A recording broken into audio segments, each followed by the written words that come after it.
What up, Sue Crew? Today it's a Sue Sweet Switcheroo. I'm going to be showing you and her grilling 101. Alright, so we're starting off with a charcoal grill. So you want to make sure that your charcoal grill has a thermometer in the lid that will help you keep track of the cooking temperature on the inside.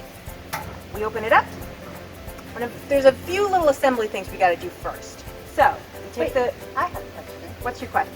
Why charcoal and not gas? That is an excellent question. Charcoal has a much better flavor than gas. That's the primary reason I use charcoal. The flavor is unbeatable. Gas, you kind of get a, it cooks it, but it doesn't add that distinctive char grill flavor like a char grill does. Oh, So starting off with, I like to have, the anatomy of a grill. You've got this part down here. You open this up. This is typically where you would put in all of your charcoal briquettes right here on this shelf.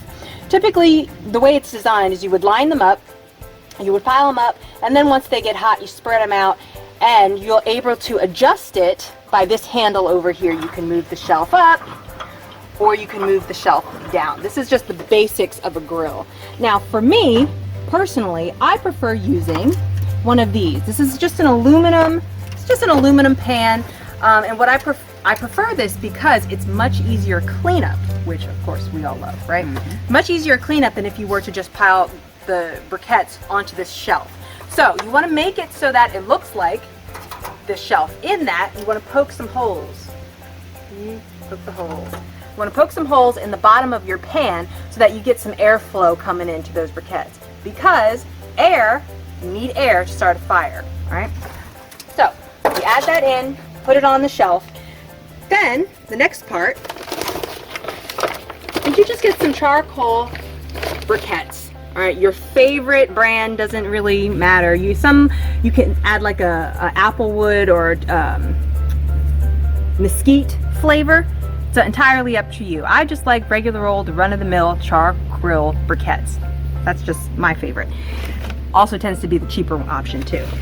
So, you following me on this? Yep. Okay. I got it. All right. So, you can either pour, or I have a handy dandy shovel here.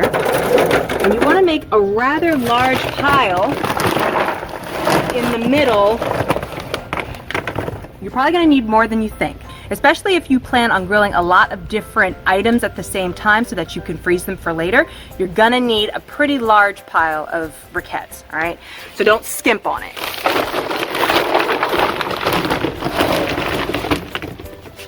Pile them up.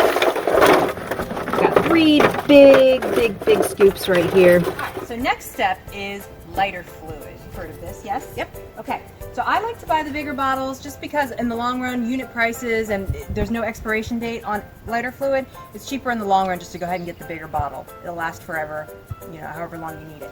So, open it up. And if you want to come in here, I'll show you real quick.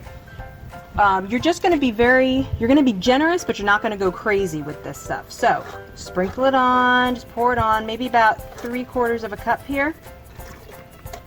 Make sure it's on really well, but again, don't go crazy. I would say maybe 3/4 of a cup.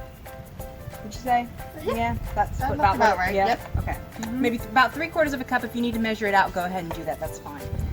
All right. So we put the bottle of lighter fluid out of the way for obvious reasons. When you light a grill, safety. Okay. You want to use one of these long lighters, or a match that you can just throw in. So if you are using a match, you want to stay back and toss, okay? I prefer using these long lighters. It just makes me feel better. It's just my method of choice. All right, so again, you still want to stand back, extend out,